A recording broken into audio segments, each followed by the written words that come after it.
In this video, I'll show you how to add context-sensitive pop-up menus to your ASP.NET application by using the HoverMenu extender that ships as part of the Microsoft Ajax Control Toolkit. So let's create a new website project using the Ajax Control Toolkit template. First thing I want to do is add a cascading style sheet file so I can use the CSS classes that are defined in there. So to do that, I'm going to open my default.aspx page and drag the style sheet file into my page so I get a reference. Now I'm ready to build the pop-up menu and its related content.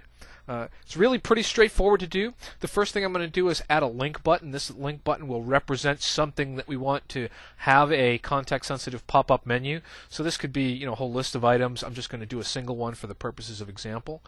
So this is just going to be a ASP.NET link button, and I'm going to change the name to be button product. All right, so suppose this is some product, and I'm going to change the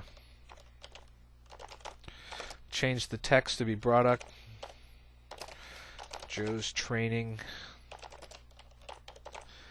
video. Okay. So there's the item that we're gonna wire up a hover menu to. The next thing that we need is some content that's going to contain that menu that's going to appear in hover. And so to do that, the first thing we're going to do is get a standard ASP.NET panel and drop that onto the page. And this panel is going to be the container for the menu items. So I'll call it panel pop-up.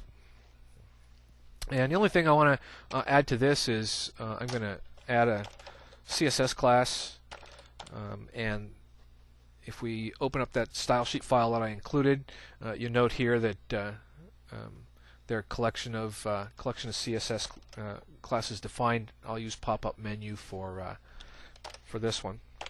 Now inside that panel, the panel is the container for the menu, but we need to define the menu items inside that panel. So we'll just add a couple more link buttons. And I'll make these link buttons the menu items.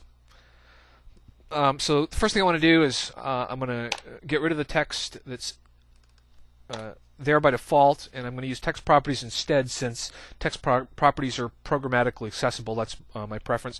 I also want a line feed so that these become items on separate lines.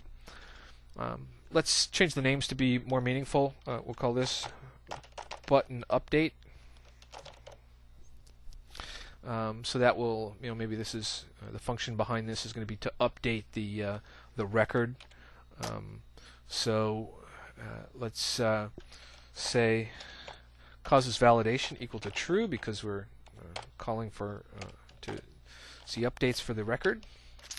And let's specify a command name, update.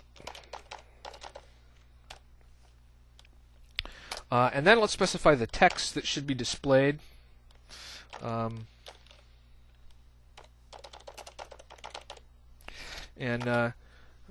now this is assigned to the text attribute value and is therefore programmatically accessible if we should choose to at some point.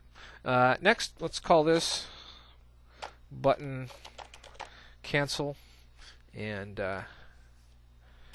we'll say causes validation equal to false. We're canceling out. We don't care.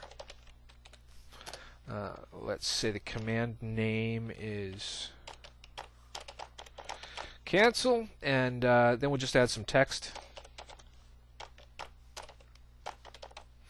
and make that cancel as well. Oops. And just equal sign there. So there's our content. Now, of course, we just need to add the hover menu extender itself. So let's go ahead and do that.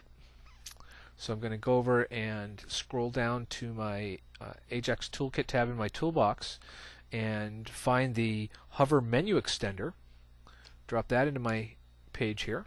And now we can just configure the properties for the hover menu extender. So let's begin by saying target control ID equal button product. So the thing we want to cause the menu to pop up is the button product link button. Next, let's specify what's going to pop up. So we'll specify that the pop-up control ID is, and this is going to be the container. So what we've labeled panel pop-up is what's going to actually appear. And let's do some spacing here so we can keep an eye on everything we're doing. Now we want to tell it where we want that pop-up to appear. So let's say pop-up position equals, and I want this to appear at the bottom. So I want it to appear, what that means is I want it to appear underneath the target, which is our button product.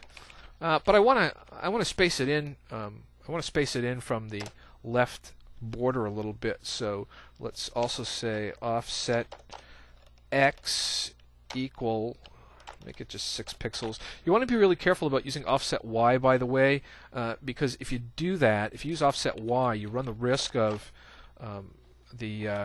having trouble getting the mouse to move from the thing that caused the pop-up to the menu itself. So one of the ways you can manipulate that is by working with the pop-up delay. And the last thing we want to add is I want to add a hover CSS class. So just to specify a CSS class during pop-up, and we'll call that pop-up hover, again defined in our cascading style sheet, or stylesheet.css file. And that should be everything. We should now be able to go and test our application out. So here you can see the product entry, Joe's training video, and as we hover over, our menu pops up, and these are clickable links. So we haven't programmed any logic behind those links. We certainly, in a production application, that's what we would do. But it's that easy to implement the hover menu, the dynamically appearing context-sensitive hover menu, using the hover menu extender that ships with the Microsoft Ajax Control Toolkit.